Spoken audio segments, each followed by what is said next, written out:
Thank you all for coming. It's terrific to have so many people in the room that represent all of you. The Burnet in one way, shape or form, and all are important to what we do, what we've done, which I'm about to talk a little bit about, and what we hope to do in the next year.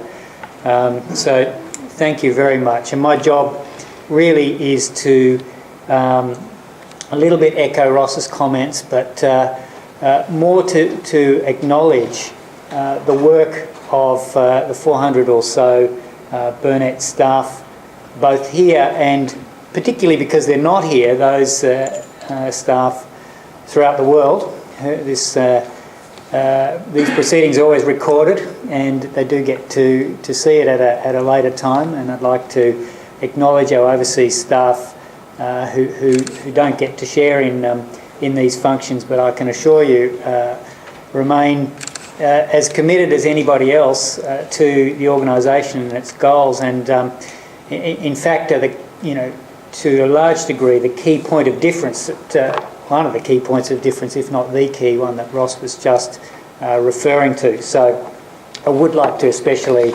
acknowledge them. And of course, my job is really to formally launch what Ross showed here, which is technically a financial report, but if you picked it up on the way in and had a glance, you'll see that there's a summary in there of what's happened in the last year, and a description of how we do business, separating things into our 3 operational centres and the 6 sort of health themes that how we lead the place and how we think about things. So that is really the document that I'd like you to have a little bit of a look at, and I'm going to touch on a few of those points in the next few minutes. And in terms of acknowledgement, there really is a lot to be grateful for in this last year. It was, for the Burnet, a remarkable year, not simply under the circumstances, but under any circumstances. It was a remarkable year. Once again, the quanta by which we measure our science, which is our peer-reviewed publications, we exceeded our previous record, over 200 refereed scientific publications, and I know that appears a bit dry, and you need to perhaps see each and every one of those stories to get a sense of what that means, of how knowledge was advanced, or how there's a new idea that now can be tested to improve the health of communities or individuals.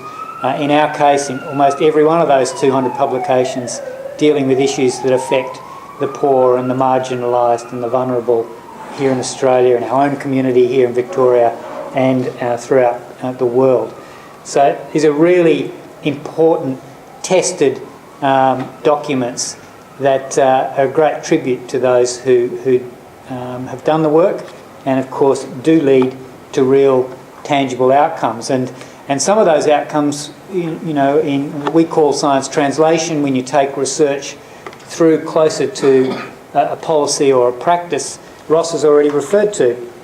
And it's a very difficult and long road to take a scientific discovery or a new finding to either a new policy or even a product that can do some good. But of course, Burnet, like all of our sister institutes throughout Australia, are very committed to doing that. Part of the reason we have the structure we do as independent institutes with missions and with boards that oversee those missions is to be myopically focused on health outcomes. We don't exist for academic interest of the investigators, as academically interested as we are. The board and our mission and our culture as a result of that wants answers, wants solutions. And as I say, that's true for us with our mission, and it's true for the other institutes throughout Australia for their own. And it's the great model of the independent medical research institutes in this country. And we at the Burnet had a terrific year. Ross has mentioned the example of China. Writing a grant in Chinese, being awarded that grant, In Mandarin it was amazing, and I don't know of another example in the medical research space of that happening, and that's led this year to greater investment, private investment from China in Burnet's company, which is designed to make point-of-care liver function tests, a hugely needed tool for China and for the world, and this has been enabled in a really innovative way. That's an example of using our technology and our know-how and finding a creative way to turn that into a product. Our CD4 test, that those of you who come every year, this has been an ongoing issue, one of the biggest things this institute has ever been involved with. Another point-of-care test, this time for immune function, which is necessary to know when somebody can be treated for HIV, and promises to open up HIV treatment, antiretroviral therapy to many millions of people who live in developing countries and difficult settings. This is now advanced. It's been manufactured by our partners in Europe and is in clinical trials in several countries in the world. So they're examples of what I mean by taking our knowledge. You have to have those scientific publications and those PhDs and those things that look very academic before that, and then in you go to translate that into something useful. Other times that translation is of a very public health nature. This booklet is full of those, and in fact this institute probably does more of that than it does of the traditional translation. Pronto, for example, which is a state government supported facility here in Fitzroy, was built around the recognition that in Victoria, in high-risk settings, 1 in 3 people, if not more, who have HIV don't know they have it here in Victoria. And so what's followed is a rapid testing facility, a facility that people feel comfortable going to, seeking advice from, and hopefully getting tested and changing their health-seeking behaviour around getting tested for HIV. The rates of HIV in Victoria are not going down. It might be marginally, in fact, going up. Certainly the rates of sexually transmitted infections are going up, which is a surrogate marker for where HIV might head. So there's an example of translation and affecting a health outcome in a different way that really is the DNA of Burnet and where Burnet wants to be. There are local examples. Our activity in overseas is very translational. This year I was lucky to visit Myanmar once again, my third visit to that country in the last 5 years with Alastair. And, I talk about people over significant activities overseas. Burnet now has 90 staff, 10 projects, and $12 million of activity currently going on in Myanmar across a wide spectrum of disciplines, not just in the public health arena, but also in the research arena, and very much a hybrid of the two. We have a really tremendous capacity to work in that country through a long history of careful management by our Centre for International Health that's now given us effectively national capacity to work. Memorandums of understanding with the government of Myanmar to work right throughout the country, almost without exception.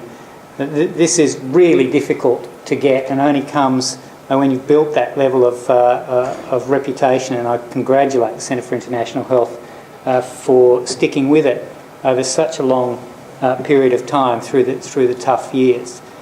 But what it means is that one of the poorest, if not the poorest community in our region, 58 million people or so, now have, through us and 1 or 2 agencies, and there are not many who have been there for that long, have an opportunity to, through the opening up of that country, to access the interventions that most of the rest of the world have accessed, or at least for us to find out what Myanmar needs as quickly as we can in the areas of sexual and reproductive health, of drugs and drug abuse, of malaria, for example.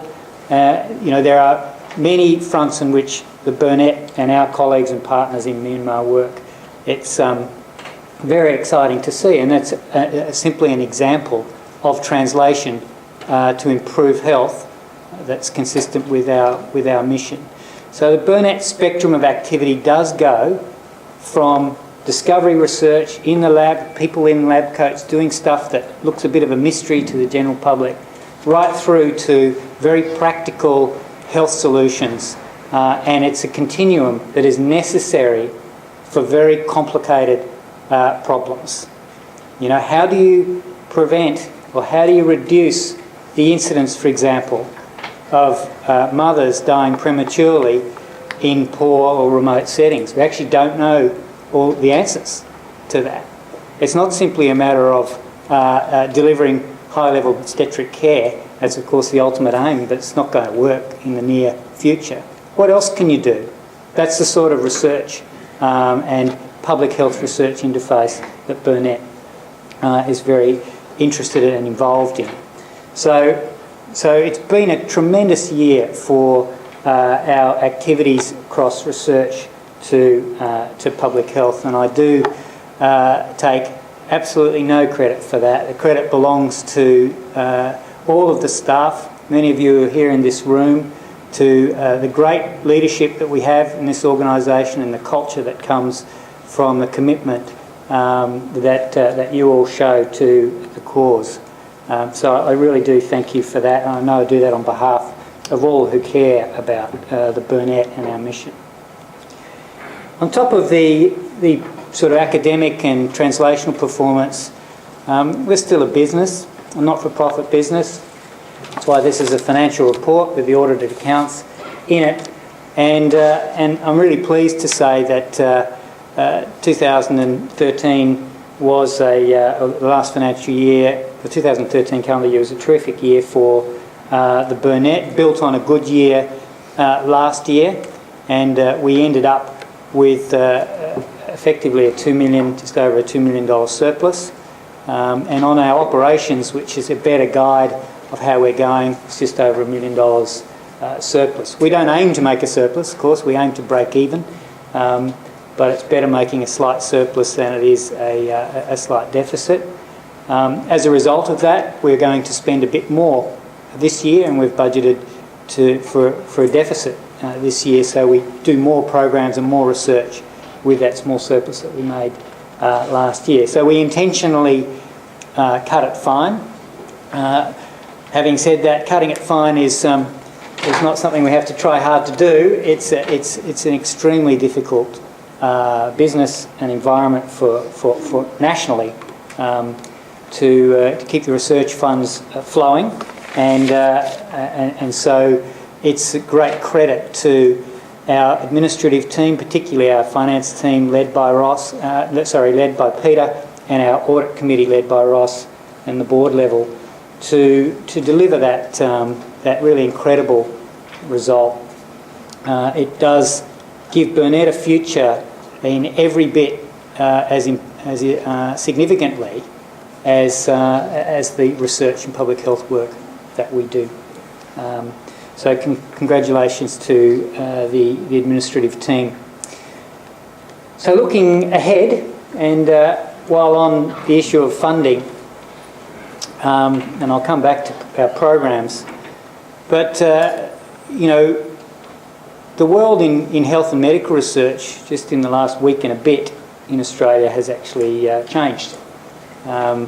Notwithstanding what might play out in the Senate in coming months, what was announced in the budget last Tuesday with the creation of the Medical Research Future Fund is transformational for health and medical research. I believe transformational for this nation if it plays out the way that it's intended to do. In 10 years' time, the predicted expenditure on health and medical research through the existing scheme would be $1 billion, if increases with CPI follow. With the new Health and Medical Research Future Fund, that figure will go to $2 billion being spent on health and medical research. And health and medical research in this country isn't, as I've just described to you, simply people feeding Big Pharma. It's servicing all of Australia. It's servicing the poor and the vulnerable in this community. It's even servicing those in neighbouring countries. It is non-discriminatory. It is prevention-based. It is population-based, as it is trying to find new treatments and drugs as we traditionally understand it. This really is, both from a health and an economic point of view, transformational. In an otherwise obviously very difficult budget where, the sensibilities of this institute and of course many in this nation are affected by some of those announcements. But none of that should derail, in my opinion, what was an incredible announcement last Tuesday. So nothing's going to kick in a hurry. It certainly doesn't mean a significant increase in funds for a few years' time. But in 5 years' time, there'll be a 50% increase, another $500 million in the system, if it was to come through as the Prime Minister and Treasurer announced last Tuesday.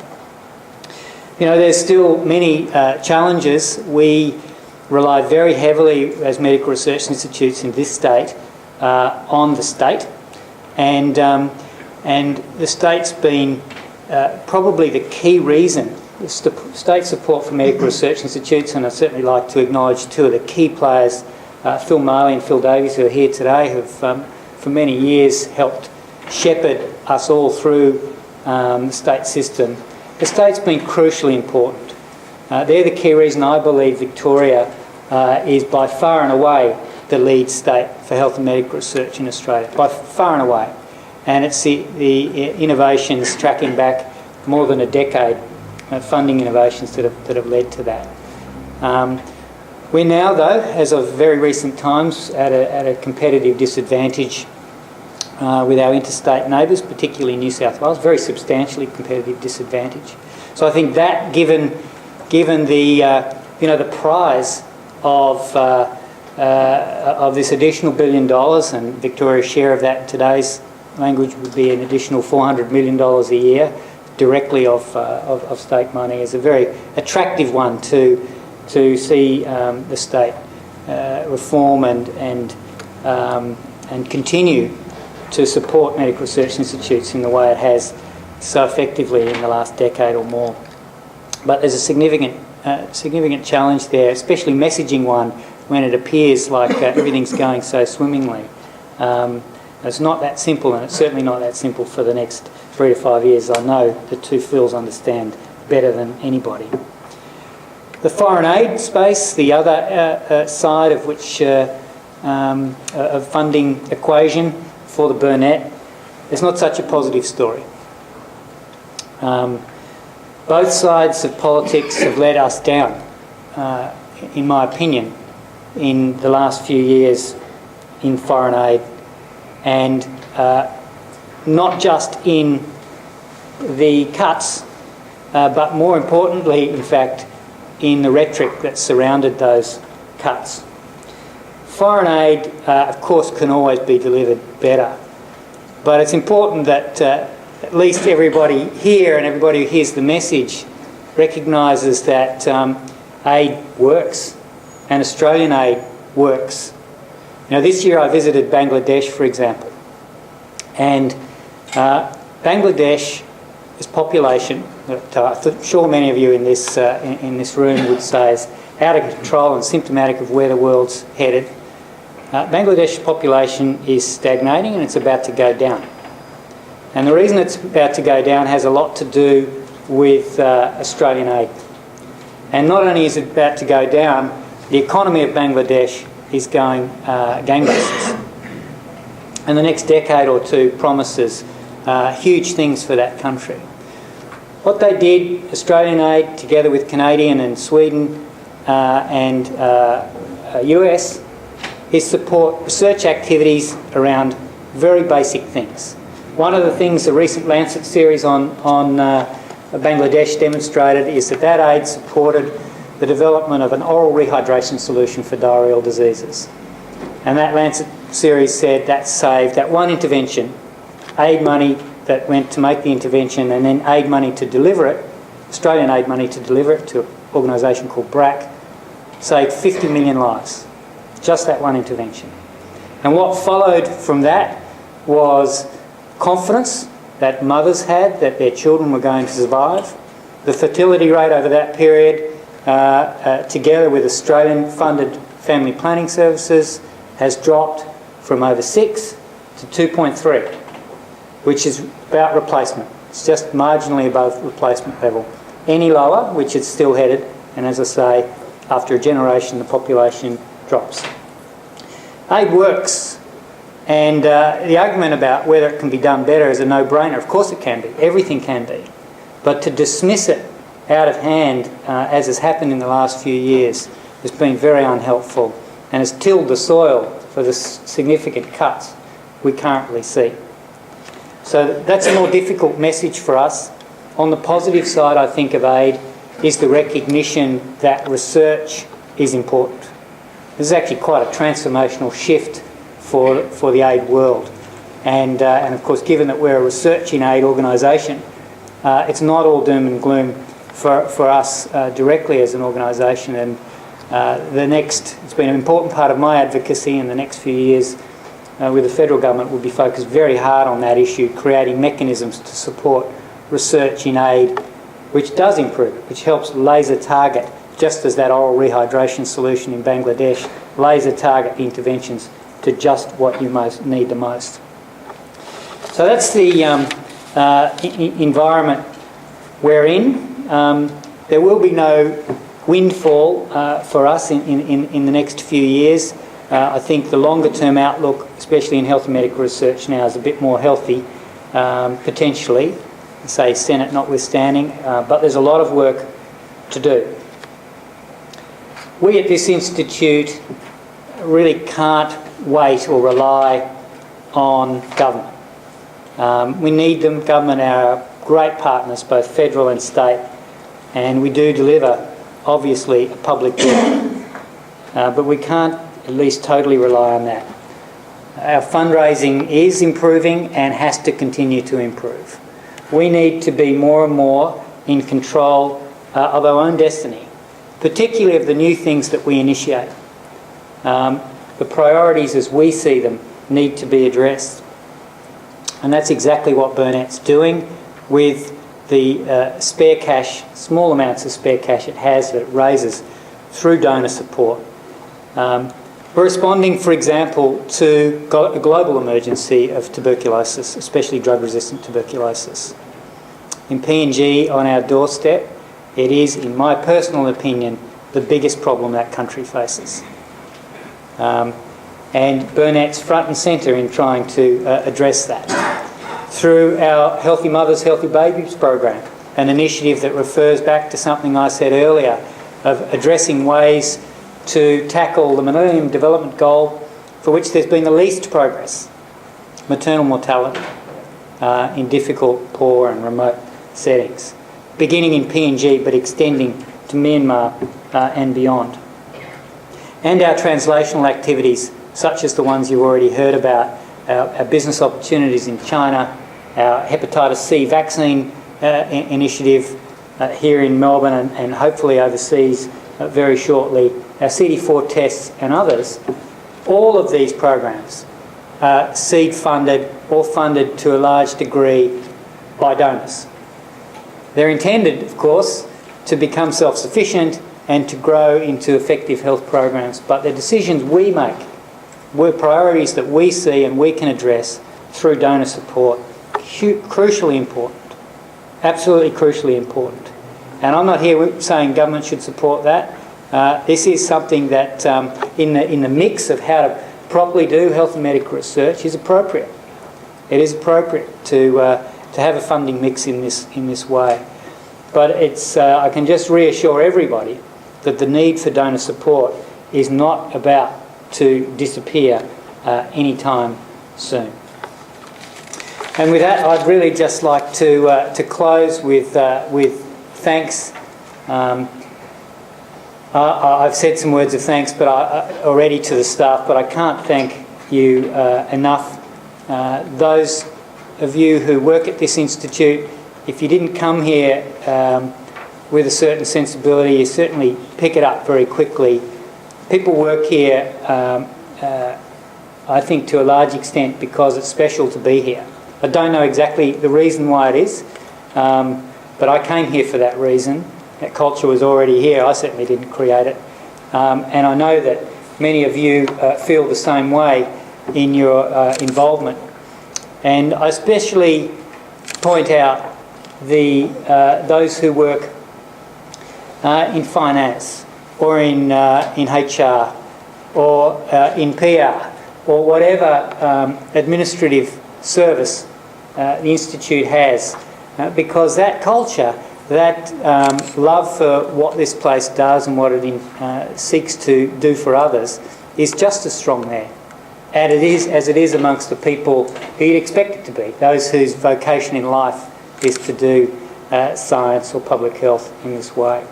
So I really do thank you all on behalf of the board for helping create that culture and the special place that the Burnet is.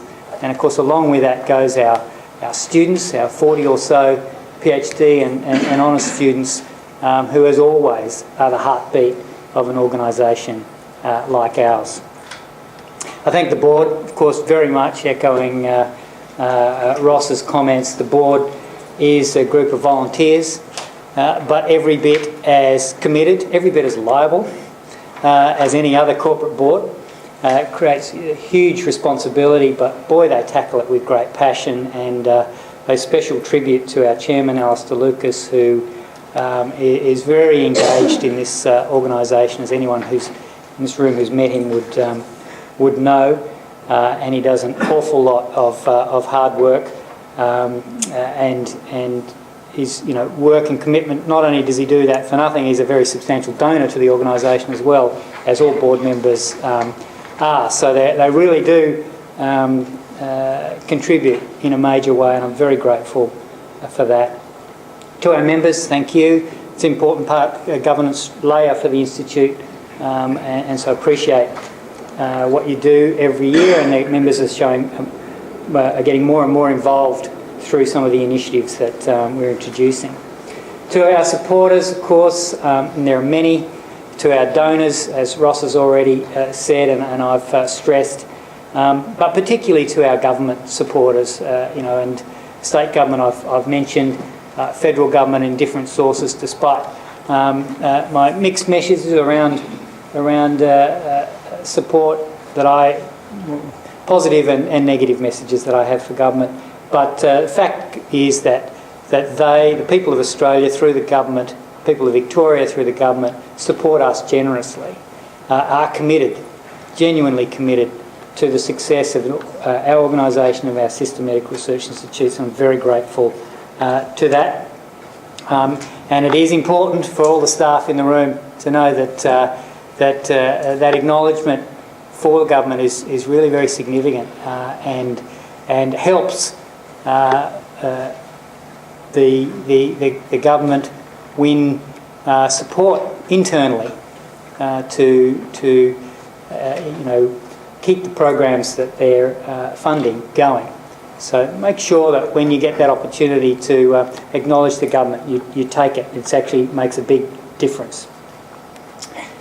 To those people I interact with on a day-to-day basis, particularly to Andrea, to Paul Rathbone, to Jeff and to Peter, thank you for very, very much for all that you do.